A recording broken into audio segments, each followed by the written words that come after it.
ভাইরা আমার, বিশ্বনবীর প্রিয় সাহাবী খোলাফায়ে রাশেদিন তারা যখন এই শাসন ক্ষমতা লাভ করেছিল, সোনালী শাসন তারা দেখিয়েছেন, তারা শাসন ক্ষমতা পরিচালনা করার জন্য তারা আল্লাহকে ভয় করতেন। হযরতে ওমর দেশের শাসক, খলিফাতুল মুসলিমিন, এক জেহাদে সৈন্য পাঠিয়েছেন, সেই জেহাদে জয় হলো না, পরাজয় হলো।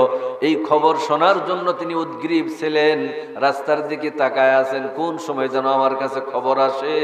এক সময় দেখা গেল দ্রুত গতিতে একটা লোক ছুটে আসতেছে, উঠে চড়ে খুব দ্রুত ছুটছে। আমিরুল মুমিনিন তার কাছে গিয়ে সালাম দিয়ে বললেন, ভাই আপনি কি অমুক জায়গা থেকে আসছেন? বলে হ্যাঁ। বলে খবর কি? পাত্তা দিচ্ছেন না হযরত ওমরকে লোকটা, কারণ তার উদ্দেশ্য হলো আমি কারো কাছে বলার আগে হযরত ওমরের কাছে বলবো। কিন্তু হযরত ওমর এখানে উপস্থিত, তার ধারণা ছিল যে হযরত ওমর সেই রকম প্রাসাদের মধ্যে, রাজপ্রাসাদে, রাজ সিংহাসনে বসে আছে, আমি সেখানে গিয়ে তাকে খবর দেব। ছুটে আসতেছেন হযরত ওমর, উটের সঙ্গে দৌড়াচ্ছেন। উটের সাথে কিন্তু হেঁটে হেঁটে যাওয়া যায় না, কিছুটা দৌড়ানোর মতো করে যেতে হয়, উটের ধাপ বিশাল বিশাল। দ্রুত হেঁটে যাচ্ছেন, হেঁটে যাইতে যাইতে হযরত ওমরের কাছে যখন গেলেন, গিয়ে দেখেন যেই লোকটার কাছে আমি খবর দিবার জন্য আসছি, সেই লোকটাই আমার সঙ্গে দৌড়ায়া দৌড়ায়া আসলো। আল্লাহু আকবার! ইসলামের শাসক, তাও বলেন এই বেটা তুমি কোথায় যাও, কার কাছে যাও? বলতে পারতেন তো, আমি তো খলিফাতুল মুসলিমিন, কোথায় যাও তুমি? খবর দিলে আমার কাছে দাও। তিনি বলেননি। ইসলামের খলিফা হযরত ওমর, তাঁবুর পাশে একজন মহিলা পাথর দিছে, পাথর দিয়া উপরে পাতিল দেওয়া আছে, পাতিলের মধ্যে কি যেন রান্না করতেছে, আর তাঁবুর ভিতরে কয়েকটি বাচ্চা করুণ স্বরে কান্না করতেছে, বলতেছে মা আমাকে খাবার দাও, খাবার দাও, আর বাঁচি না। এত ক্ষুধার্ত বাচ্চারা। হযরত ওমর চিন্তা করলেন, বাচ্চারা কান্নাকাটি করতেছে, খাবার চাচ্ছে, মা কি জাল দেয়। চুলার কাছে গিয়া দেখে পাতিলের মধ্যে তো পানি, আর পাতিলের মধ্যে কিছু পাথরের টুকরা দিয়েছে, চুলায় জাল, বাচ্চারা কান্নাকাটি করতেছে। হযরত ওমর জিজ্ঞাসা করলেন, মা তোমার কি অবস্থায়, বাচ্চারা কাঁদে কেন, আর তুমি বা চুলার মধ্যে কি রান্না করো? চুলার মধ্যে তো খাবার কিছু দেখি না, পানি আর পাথর। মহিলা বলে, যুবক কোত্থেকে আসছো জানি না, আমি এই চুলা জ্বালাইছি বড় কষ্টে, কারণ আমার সন্তানরা খাবার কিছু পায় নাই, না খেয়ে আছে, একাধিক দিন না খেয়ে আছে, খাবার কোনো ব্যবস্থা করতে পারিনি। বাচ্চাদের কান্না থামানোর জন্য আমি চুলায় পানি আর পাথর দিয়া জাল দিচ্ছি, আমার বাচ্চারা মনে করবে মা কি যেন রান্না করতেছে। এই ভাবতে ভাবতে একসময় বাচ্চারা ঘুমায়া পড়বে, আর আমি পাতিলটা নামায়া আমিও শুয়ে পড়ব। হযরত ওমরের চোখে পানি এসে গেল। আর এই বাচ্চারা না খেয়ে আছে, মায়ের কাছে খাবার চায়, মা খাবার দিতে পারে না, খাবার নাই। চুলায় পানি আর পাথর দিয়া আগুন ধরাইয়া দিয়েছে। হযরত ওমর দৌড়ায়া গেলেন, খাজানচি খানায় গিয়া আটা নিয়ে আসলেন, আরো খাবার বস্তু নিয়ে আসলেন। এবারে চুলার উপরে দিয়া তিনি ফুঁক দিয়া জাল ধরায়া খাবার তৈরি করে ওই মহিলাকে বললেন, মা তোমার সন্তানদেরকে উঠাও, তাদেরকে খাবার দাও, তুমি খাও। মহিলা খাইলো, সন্তানরা খাইলো, সন্তানরা খুশি হয়ে গেছে, মহিলা খুশি হয়ে গেছে। মহিলার চোখ দিয়া এবারে পানিয়া পড়তেছে দর দর করে। হযরত ওমর বলেন, মা এতক্ষণ পর্যন্ত তোমার তো কষ্ট ছিল, দুঃখ ছিল, কিন্তু এখন তুমি কাঁদো কেন? মহিলা বলে, আমি কাঁদতেছি এই জন্য, আমি শুনেছি হযরত ওমর তিনি নাকি মানুষের খুব উপকার করে। মানুষের দুঃখ দুর্দশা দেখেন। আজকে আমার দুঃখ দুর্দশা দূর করার জন্য কাউকে পাই নাই। তোমার মতো একজন ভালো মানুষ পাওয়ার পরে আমার এই দুঃখ দূর হয়ে গেছে, সন্তানদের মুখে হাসি ফুটেছে। আর আমার চোখে পানি এই জন্য যে আমার মনে হয় ওমর যদি খলিফা না হইয়া তোমার মতো ভালো মানুষ যদি খলিফা হতো তাহলে এই সমাজের মানুষ আরো উপকৃত হতো। এবার হযরত ওমরের চোখ দিয়ে আরো পানি পড়ে, আর কান্দে, কিছু বলতে পারে না। হযরত ওমর বলেন, মা কাল যখন ভোর হবে তুমি মসজিদে নববীতে এসো, তোমার জন্য কিছু ব্যবস্থা হযরত ওমরকে বলে তোমার জন্য ব্যবস্থা করে দিব। মহিলা খুশি হয়ে গেল। পরের দিন মসজিদে নববীতে এসেছে। সকালবেলা দেখে লোকেরা মসজিদে আছে, আর সবাই যেই লোকটার দিকে তাকায় আছে, যার কথা শুনি সেই লোকটাই তো সেই লোক যে রাত্রিবেলায় তাদেরকে রান্না করে খাওয়াইছে। মহিলা ভয় পেয়ে গেল, কি বলি, আমার তো মনে হয় এইটাই খলিফা, তার কাছে কেমনে যায়? রাত্রিবেলা এসে চুলায় জাল দিছে, ধোঁয়া তার চোখে লেগেছে, আমাদের জন্য সেবা করেছে, এবং তার সামনেই ওমর সম্পর্কে কি বাজে মন্তব্য করেছি। আজকে যদি তিনি আমাকে তিরস্কার করেন তাহলে আমার লজ্জা রাখার কোনো জায়গা থাকবে না। এমন চিন্তা করতেই হযরত ওমর তাকে দেখতে পেয়ে তার নিকটে গিয়া বললেন, মা আর কোনো কষ্ট হয়েছে নাকি? সাথে সাথেই তাকে অনেকগুলি খাবার বস্তু দিয়ে দিলেন। মহিলা বলে, আমিরুল মুমিনিন, আমার বড় ভুল হয়ে গেছে, অন্যায় হয়ে গেছে, রাত্রিবেলায় আমি আপনাকে চিনতে পারিনি, আমি ওমর সম্পর্কে আপনার সম্পর্কে বাজে মন্তব্য করেছি। হযরত ওমর বলেন, না মা, তোমার কোনো দোষ নাই, বরং তুমি ভয় পেও না, তুমি এই মাল সামানগুলি নিয়ে যাও, তুমি ওমরের জন্য একটু দোয়া করো, আমি তোমার কাছে দোয়া চাই, তুমি যেন আমার জন্য বদদোয়া করো না। তোমার সন্তানরা না খেয়েছিল, তুমি না খেয়েছিলে, তোমরা যে কষ্ট করেছো সেই কষ্টের জন্য আদালতে আখিরাতে যদি আল্লাহর দরবারে আমার বিরুদ্ধে নালিশ দাও তাহলে আমার নাজাতের কোনো উপায় থাকবে না।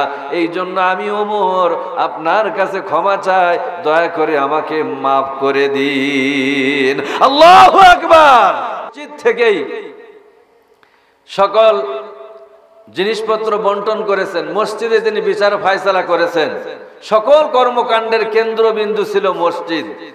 সুতরাং মসজিদে যারা 5 বার যাবে, এবং মসজিদ থেকে বিশ্বনবী সাল্লাল্লাহু আলাইহি সাল্লাম জিহাদের ঘোষণা দিতেন, সকল কার্যক্রম পরিচালনা করতেন। সুতরাং 5 বার যারা মসজিদে যাবে, বিশ্বনবীর আদলে মসজিদগুলি চলবে, আর ওই মসজিদ থেকে যে ঘোষণা আসবে তা তারা বাস্তবায়ন করার জন্য চেষ্টা করবে। নামাজের মাধ্যমে চরিত্র সংশোধন হবে।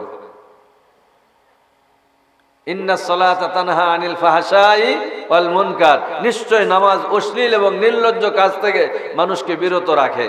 তাহলে নামাজের মাধ্যমে মানুষের চরিত্র গঠন হবে। ওয়া আতাউজ যাকাত, আর যাকাত ভিত্তিক অর্থ ব্যবস্থা চালু করার মাধ্যমে মানুষের বেকারত্ব দূর করা হবে। যে কোনো ভূখণ্ডে ইসলামের এই দেওয়া যাকাত ব্যবস্থা, যে কোনো ভূখণ্ডে ওই এলাকার ধনীদের উপরে যাকাত ফরজ করা হয়েছে 40 ভাগের 1 ভাগ।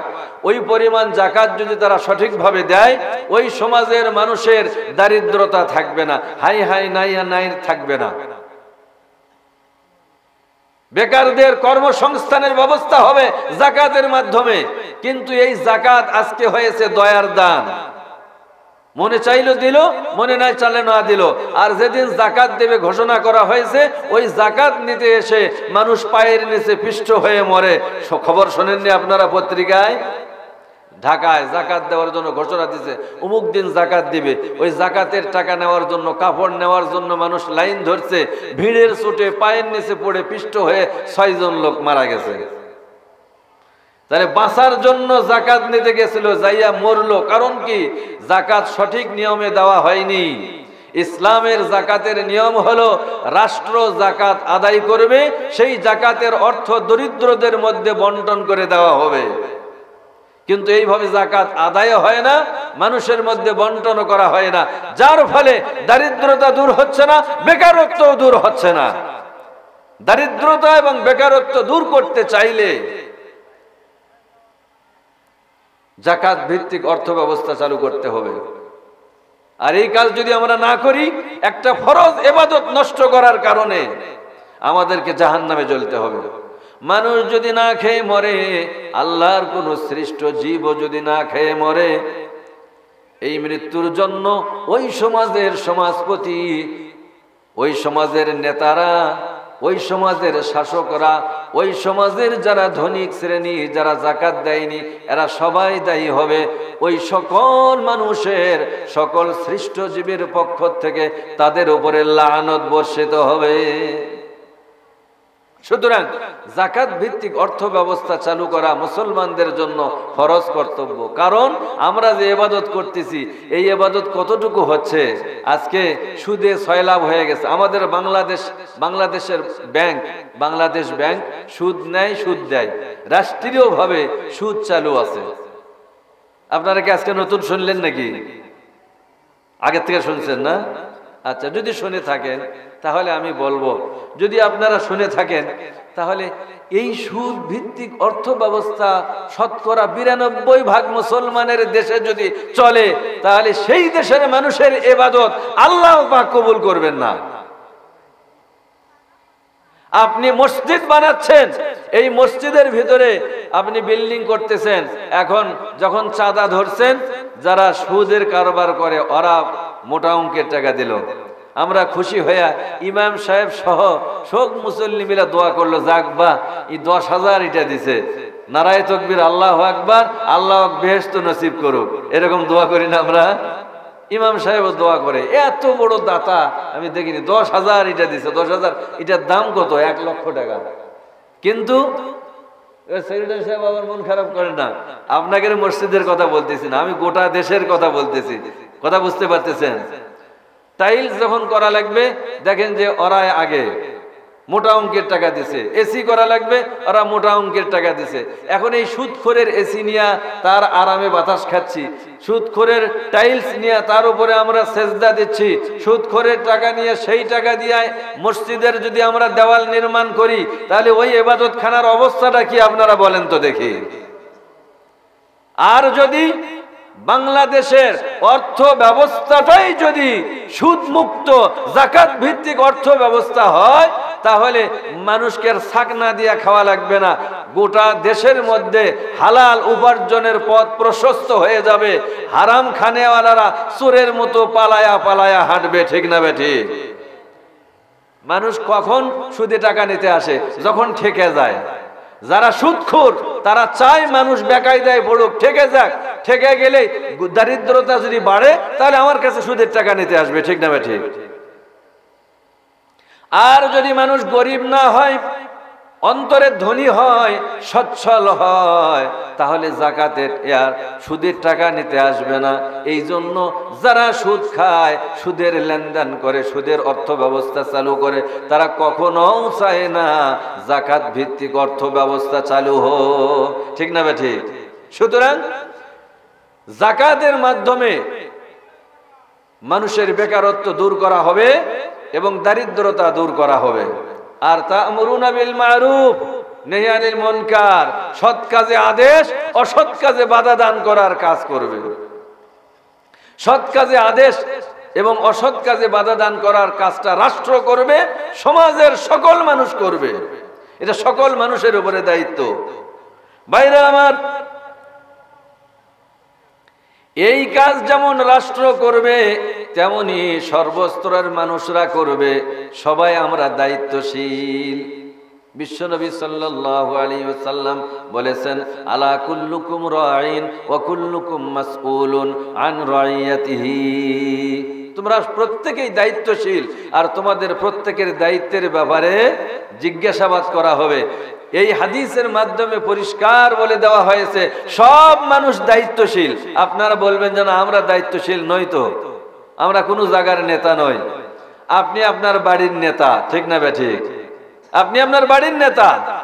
আপনি যদি বলেন আমার বাড়িও নাই, তারপরেও আপনি নেতা। কিসের নেতা, কিসের দায়িত্বশীল? আপনার কে আল্লাহ পাক অঙ্গ প্রত্যঙ্গ দিয়েছে, দুটা চোখ দিয়েছে, দুটা হাত দিয়েছে, দুটা কান দিয়েছে, পা দিয়েছে।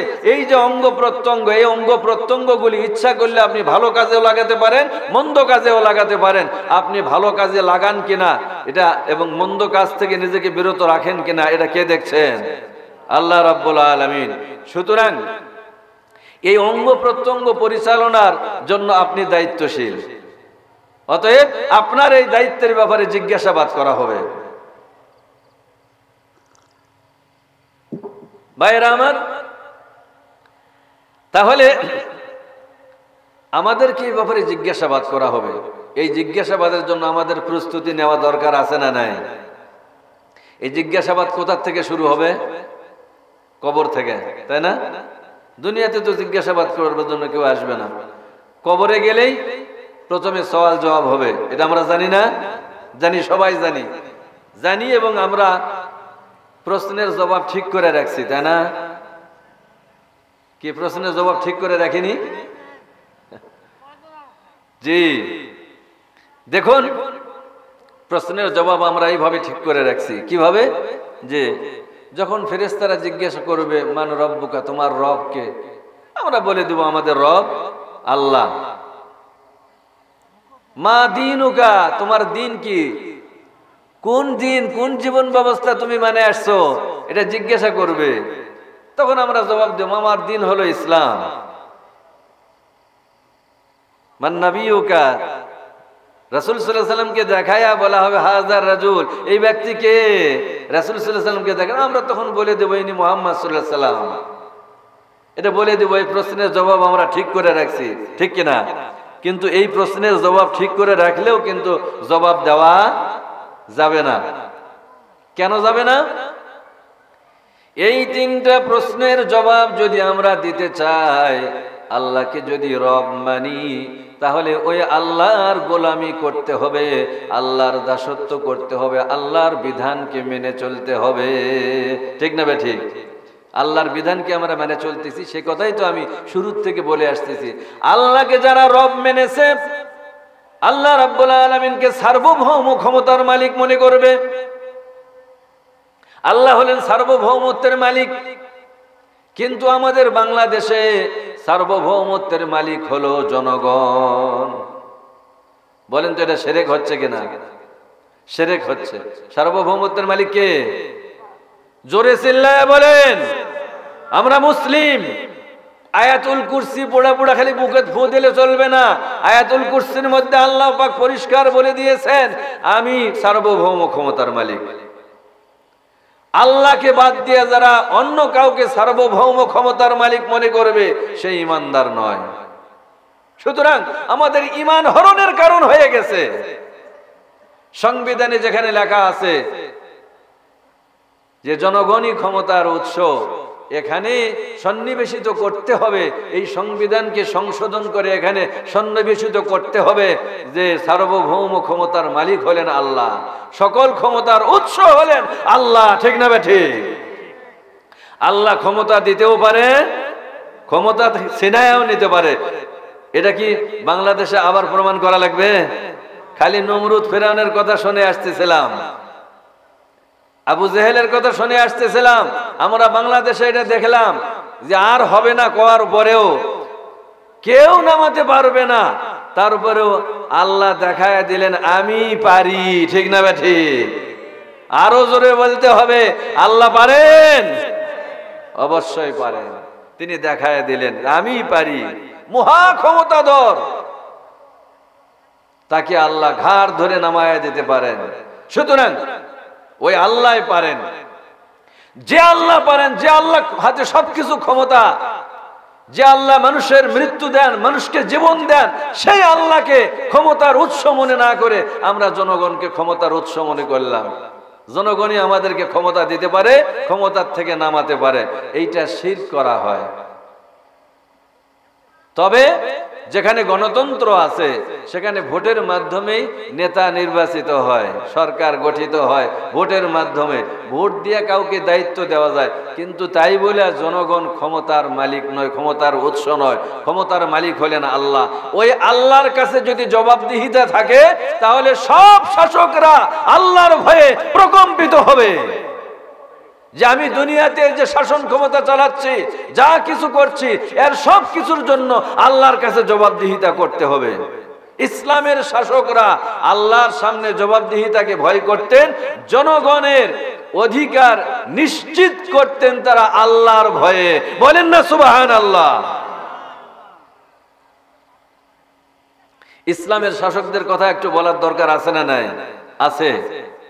যেখানে ইসলাম প্রতিষ্ঠিত হয়েছে সেখানে আল্লাহর সার্বভৌমত্বকে মেনে নিয়ে ইসলাম প্রতিষ্ঠিত হয়েছে। ভাইরা আমার, বিশ্বনবীর প্রিয় সাহাবী খোলাফায়ে রাশেদিন তারা যখন এই শাসন ক্ষমতা লাভ করেছিল, সোনালী শাসন তারা দেখিয়েছেন, তারা শাসন ক্ষমতা পরিচালনা করার জন্য তারা আল্লাহকে ভয় করতেন। হযরত ওমর দেশের শাসক, খলিফাতুল মুসলিমিন, এক জেহাদে সৈন্য পাঠিয়েছেন, সেই জেহাদে জয় হলো না, পরাজয় হলো। এই খবর শোনার জন্য তিনি উদ্গ্রীব ছিলেন, রাস্তার দিকে তাকায় আছেন কোন সময় যেন আমার কাছে খবর আসে। এক সময় দেখা গেল দ্রুত গতিতে একটা লোক ছুটে আসতেছে, উঠে চড়ে খুব দ্রুত ছুটছে। আমিরুল মুমিনিন তার কাছে গিয়ে সালাম দিয়ে বললেন, ভাই আপনি কি অমুক জায়গা থেকে আসছেন? বলে হ্যাঁ। বলে খবর কি? পাত্তা দিচ্ছেন না হযরত ওমরকে লোকটা, কারণ তার উদ্দেশ্য হলো আমি কারো কাছে বলার আগে হযরত ওমরের কাছে বলবো। কিন্তু হযরত ওমর এখানে উপস্থিত, তার ধারণা ছিল যে হযরত ওমর সেই রকম প্রাসাদের মধ্যে, রাজপ্রাসাদে, রাজ সিংহাসনে বসে আছে, আমি সেখানে গিয়ে তাকে খবর দেব। ছুটে আসতেছেন হযরত ওমর, উটের সঙ্গে দৌড়াচ্ছেন। উটের সাথে কিন্তু হেঁটে হেঁটে যাওয়া যায় না, কিছুটা দৌড়ানোর মতো করে যেতে হয়। উটের ধাপ বিশাল বিশাল, দ্রুত হেঁটে যাচ্ছেন। হেঁটে যাইতে যাইতে হযরত ওমরের কাছে যখন গেলেন, গিয়ে দেখেন যেই লোকটার কাছে আমি খবর দিবার জন্য আসছি, সেই লোকটাই আমার সঙ্গে দৌড়ায়া দৌড়ায়া আসলো। আল্লাহু আকবার। ইসলামের শাসক, তাও বলেন এই বেটা তুমি কোথায় যাও, কার কাছে যাও? বলতে পারতেন তো, আমি তো খলিফাতুল মুসলিমিন, কোথায় যাও তুমি? খবর দিলে আমার কাছে দাও। তিনি বলেননি। ইসলামের খলিফা হযরত ওমর, তাঁবুর পাশে একজন মহিলা পাথর দিছে, পাথর দিয়া উপরে পাতিল দেওয়া আছে, পাতিলের মধ্যে কি যেন রান্না করতেছে। আর তাঁবুর ভিতরে কয়েকটি বাচ্চা করুণ স্বরে কান্না করতেছে, বলতেছে মা আমাকে খাবার দাও, খাবার দাও, আর বাঁচি না। এত ক্ষুধার্ত বাচ্চারা। হযরত ওমর চিন্তা করলেন, বাচ্চারা কান্নাকাটি করতেছে, খাবার চাচ্ছে, মা কি জাল দেয়। চুলার কাছে গিয়া দেখে পাতিলের মধ্যে তো পানি, আর পাতিলের মধ্যে কিছু পাথরের টুকরা দিয়েছে। চুলায় জাল, বাচ্চারা কান্নাকাটি করতেছে। হযরত ওমর জিজ্ঞাসা করলেন, মা তোমার কি অবস্থায়, বাচ্চারা কাঁদে কেন? আর তুমি বা চুলার মধ্যে কি রান্না করো? চুলার মধ্যে তো খাবার কিছু দেখি না, পানি আর পাথর।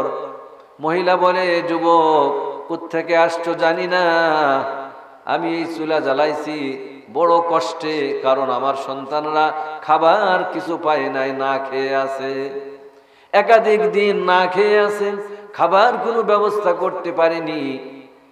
বাচ্চাদের কান্না থামানোর জন্য আমি চুলায় পানি আর পাথর দিয়া জাল দিচ্ছি, আমার বাচ্চারা মনে করবে মা কি যেন রান্না করতেছে।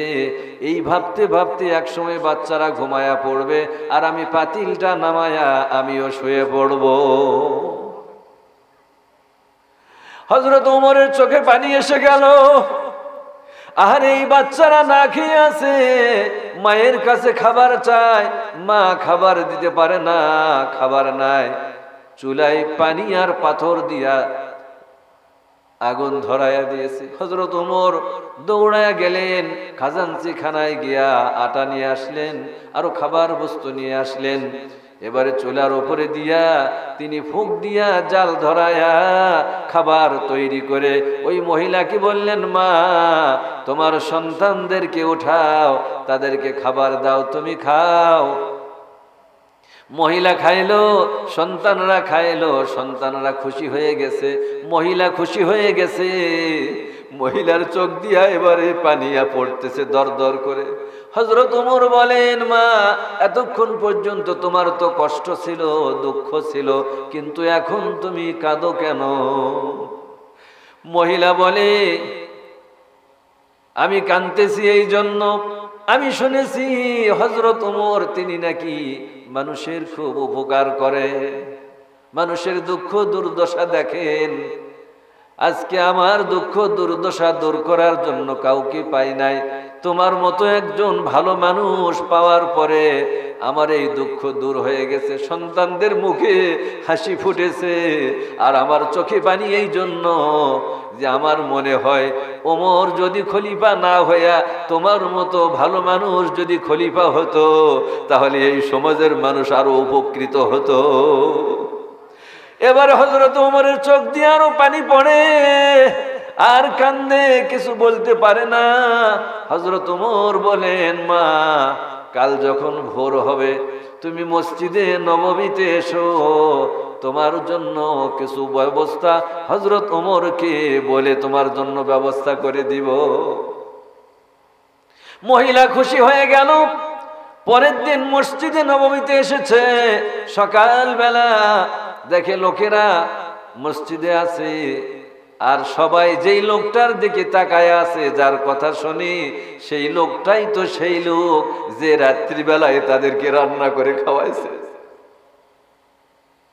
মহিলা ভয় পেয়ে গেল, কি বলি, আমার তো মনে হয় এইটাই খলিফা, তার কাছে কেমনে যায়? রাত্রিবেলায় সে চুলায় জাল দিছে, ধোঁয়া তার চোখে লেগেছে, আমাদের জন্য সেবা করেছে, এবং তার সামনেই ওমর সম্পর্কে কি বাজে মন্তব্য করেছি। আজকে যদি তিনি আমাকে তিরস্কার করেন, তাহলে আমার লজ্জা রাখার কোনো জায়গা থাকবে না। এমন চিন্তা করতেই হযরত ওমর তাকে দেখতে পেয়ে তার নিকটে গিয়া বললেন, মা আর কোনো কষ্ট হয়েছে নাকি? সাথে সাথেই তাকে অনেকগুলি খাবার বস্তু দিয়ে দিলেন। মহিলা বলে, আমিরুল মুমিনিন, আমার বড় ভুল হয়ে গেছে, অন্যায় হয়ে গেছে, রাত্রিবেলায় আমি আপনাকে চিনতে পারিনি, আমি ওমর সম্পর্কে আপনার সম্পর্কে বাজে মন্তব্য করেছি। হযরত ওমর বলেন, না মা, তোমার কোনো দোষ নাই, বরং তুমি ভয় পেও না, তুমি এই মাল সামানগুলি নিয়ে যাও, তুমি ওমরের জন্য একটু দোয়া করো, আমি তোমার কাছে দোয়া চাই, তুমি যেন আমার জন্য বদদোয়া করো না। তোমার সন্তানরা না খেয়েছিল, তুমি না খেয়েছিলে, তোমরা যে কষ্ট করেছো, সেই কষ্টের জন্য আদালতে আখিরাতে যদি আল্লাহর দরবারে আমার বিরুদ্ধে নালিশ দাও, তাহলে আমার নাজাতের কোনো উপায় থাকবে না। এই জন্য আমি ওমর আপনার কাছে ক্ষমা চাই, দয়া করে আমাকে মাফ করে দিন। আল্লাহু আকবার। এরা হলো ইসলামের শাসক। মানুষের অধিকার তাদের দ্বারাই নিশ্চিত হয়েছে, মানুষের দুঃখ দুর্দশা দূর করার জন্য তারা চেষ্টা করেছে। আজকে সমাজের দিকে তাকালে আমরা কি দেখতে পাই যে সাধারণ মেম্বার, চেয়ারম্যান থেকে শুরু করে একজন মেম্বার পর্যন্ত বিধবা ভাতা, বয়স্ক ভাতা মেরে দেয়, ঠিক না বেঠিক? আপনারা মন খারাপ করতেছেন? আমি কোন নির্দিষ্ট মেম্বারের কথা বলিনি তো, ঠিক কিনা? কিন্তু আমাদের দেশে আছে কিনা? আছে, মেরে দেয়। যে দেশের প্রধানমন্ত্রীর পিয়নের 400 কোটি টাকা হয়, সেই দেশের জনগণের কি অবস্থা হতে পারে বুঝতে পারে? সারা জীবন যদি ওই বেতন পায়, তাহলে 100 কোটি টাকা হবে না। আর সে 400 কোটি টাকার মালিক, বাড়ির অভাব নাই, গাড়ির অভাব নাই। কোত্থেকে আসছে এগুলি? জনগণের সম্পদ মেরে দিয়েছে। কেন? ইসলাম না থাকার কারণে। যদি আল্লাহর সার্বভৌমত্ব থাকতো, জবাবদিহিতার ভয় থাকতো, ইসলাম যদি প্রতিষ্ঠিত থাকতো, তারা এই কাজ করতে পারতো না। ভাইরা আমার, এখন আপনারা বলবেন মা বোনেরা বসে আছে, তারা হয়তো মনে করতেছে মহিলাদের জন্য কোনো ওয়াজ করে না হুজুররা, মা বোনদের জন্য কিছু কথা বলতে চায়। আপনারা কি বেজার হবেন নাকি মা বোনদের কথা বললে? মা বোনদের জন্য কিছু কথা বলতে হবে। মা বোনেরা, তাদেরকে একটু ভুল বুঝায় অনেক মানুষরা, বলে ইসলাম যদি কায়েম হয় তাহলে নারীর অধিকার তো আরো খর্ব হবে, কারণ ইসলাম পর্দা করে চলবার কয়। তারা ভয় দেখায়, ইসলাম বিদ্বেষীরা ভয় দেখায় যে ইসলাম যদি কায়েম হয়ে যায় নারীদেরা ঘরের মধ্যে বন্ধ করে রাখবে, তাহলে তাদের অধিকার হারা হয়ে যাবে। তারা বুঝাতে চায় পুরুষের সাথে কাঁধে কাঁধ মিলায়া কাজ করবে, নারীরা কত স্বাধীনভাবে মুক্তভাবে বেড়ে বেড়াচ্ছে। কিন্তু এই মুক্তভাবে বেড়ে বেড়ানোর ধরনটা কি রকম? কি কয় যে যখন মরার সময় হয় তখন পিঁপড়ার পাখা গজায়, তাই না? ওই পোকার পাখা গজায়, তো মরিবার তরে লাফালাফি করে। মা বোনরা বেপরদায়ী হয়ে যখন ঘোরাফেরা করবে তখন তাদের ইজ্জতের হেফাজত হবে না, ঠিক না ঠিক? সুতরাং ইসলাম যদি কায়েম হয় তাহলে এই সমাজে নারীরা নিরাপত্তা লাভ করবে। দেখুন, নারীকে প্রথমে ইসলাম দিয়েছে মায়ের মর্যাদা। সময় খুব কম, আমাকে দ্রুত কথা বলতে হবে। মা বোনদের জন্য কিছু কথা বলছি। নারীদেরকে ইসলাম মায়ের মর্যাদা দিয়েছে। জাহিলিয়াতের যুগে নারীদের কোনো মর্যাদাই ছিল না। কন্যা সন্তান হলে জীবিত তাকে কবর দিত, এটা আপনারা শোনেননি? শুনেছেন। ইসলাম আসার পর বিশ্বনবী সাল্লাল্লাহু আলাইহি সাল্লাম বলেছেন, যার 3টা কন্যা সন্তান তাদেরকে ভালো করে গড়ে তুলবে, শিক্ষা দীক্ষা দিয়ে গড়ে তুলবে, সুপাত্রস্থ করবে, সে আর আমি একই সঙ্গে জান্নাতে থাকবো। বলেন সুবহানাল্লাহ। কয়টা সন্তানের কথা কন্যা সন্তানদেরকে বলেছে? 3টা। এক সাহাবী বলল, হুজুর যদি 2টা মেয়ে হয়? আল্লাহ রাসূল বললেন সেও। সাহাবী পরে আফসোস করে বলেছেন, যদি আমি একটার কথা বলতাম তাহলে হয়তো বিশ্ব নবী এ কথাও বলতো যে একজন হলেও। আমি বলিনি কেন, এই জন্য সে আফসোস করতেছিল। 3টা কন্যা সন্তান যদি হয়, তাদেরকে যদি সুশিক্ষা দিয়ে গড়ে তোলে, সুপাত্রস্থ করে, তাহলে সে আর বিশ্ব নবী জান্নাতে পাশাপাশি থাকবেন। সুবহানাল্লাহ বিহামদি। ছেলেদের জন্য এরকম বলছে নাকি? 3টা ছেলে ভালোভাবে লালন পালন করলে, ভালো করে বিয়ে দিলে, সে আর আমি বেহেশতে থাকবো। আল্লাহ নবী কথা বলেছেন? বলেননি।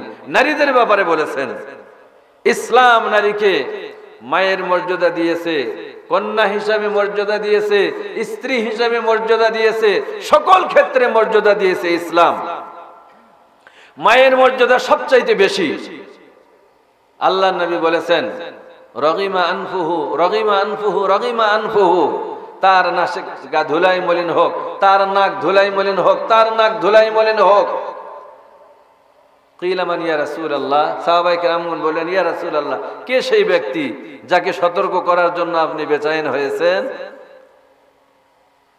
قال من أدرك والديه عند الكبر أحدهما أو كلاهما ثم لم يدخل الجنة, যে ব্যক্তি তার পিতামাতা দুজনকে বৃদ্ধা অবস্থায় পেল,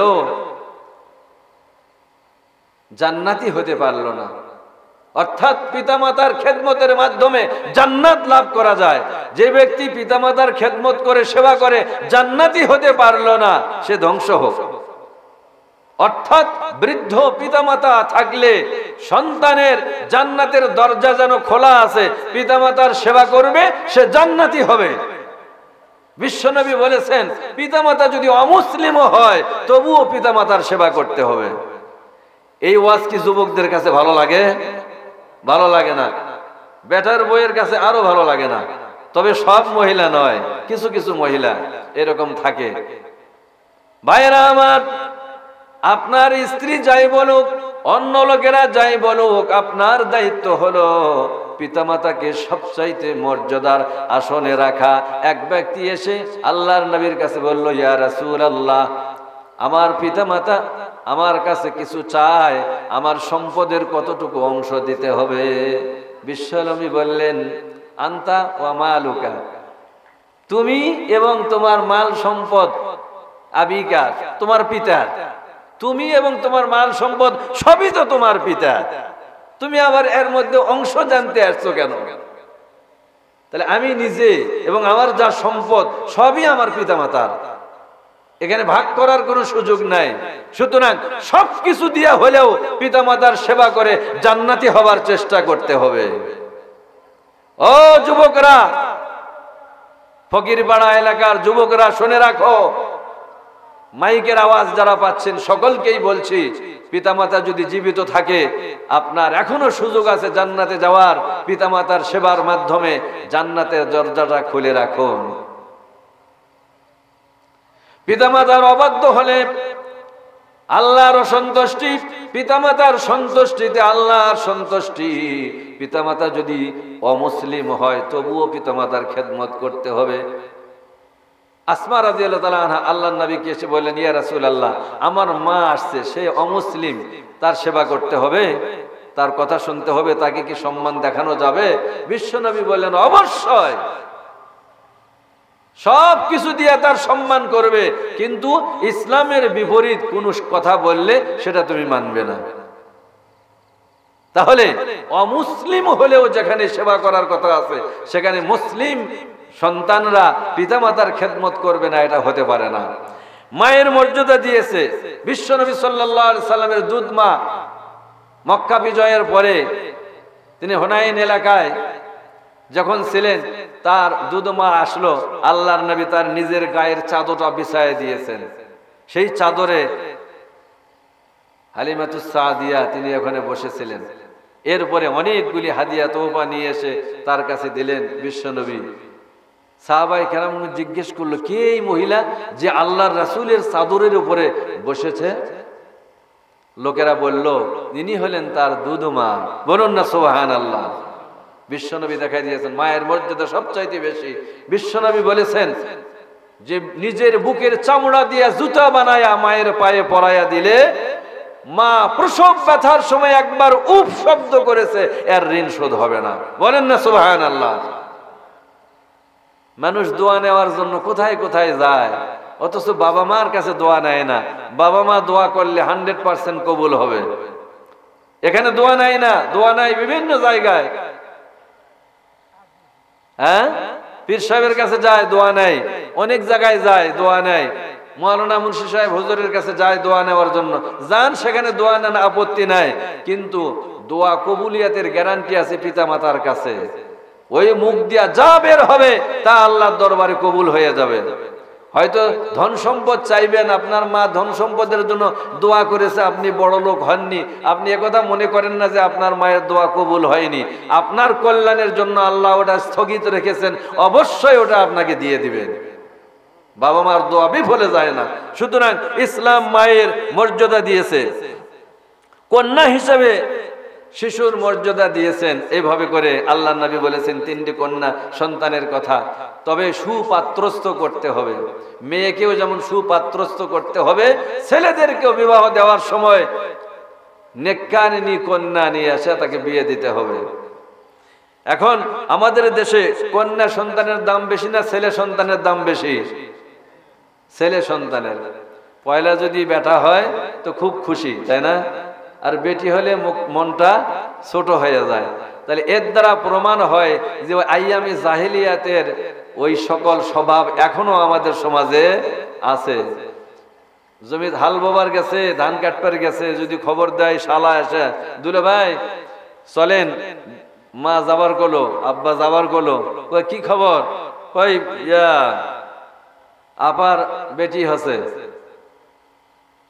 তুই যাতো যাতো, আমার এখন সময় নাই, কাম করেছি দেখিচ্ছ না, দেখি পরে যেমন। আর যদি বলে বেটা হচ্ছে, কাম টাম ফালিয়ে দিয়া মিষ্টি কিনে যাচ্ছে, কে মিষ্টি আর জানিস না বেটা হচ্ছে বেটা। আরে তাহলে মেয়ের চাইতে বেটাকে প্রাধান্য দেওয়া হলো। ছেলে এবং মেয়ে দুইটাই আল্লাহর দান। ছেলে হলেই যে আপনার ভালো হবে এমনটার কোন নিশ্চয়তা আছে? নাই। অনেক বাবা মা কন্যা সন্তান তাদের মুখ উজ্জ্বল হয়ে গেছে, এমনও পিতা আছে তার সন্তানের আখলাক এমন যে ওই সন্তানের জন্য পিতা মাতাকে অপদস্থ হতে হচ্ছে, ঠিক না ঠিক? সুতরাং এটা আল্লাহর দান। কন্যা সন্তান হলে মন খারাপ করবেন না, আল্লাহ যা দিয়েছেন তাতে আপনি সন্তুষ্ট, তাকে শিক্ষা দীক্ষা দিবেন। অনেকেই বলে মেয়ে ছেলেদের লেখাপড়া দিয়ে লাভ কি, ওরা কি চাকরি করবে নাকি? আরে শিক্ষা কি চাকরির জন্য? মানুষ যদি শিক্ষা অর্জন করে শুধু চাকরির জন্য তাহলে তো দুর্নীতি করবে। শিক্ষা হলো জ্ঞান অর্জনের জন্য, মনুষ্যত্ব অর্জনের জন্য।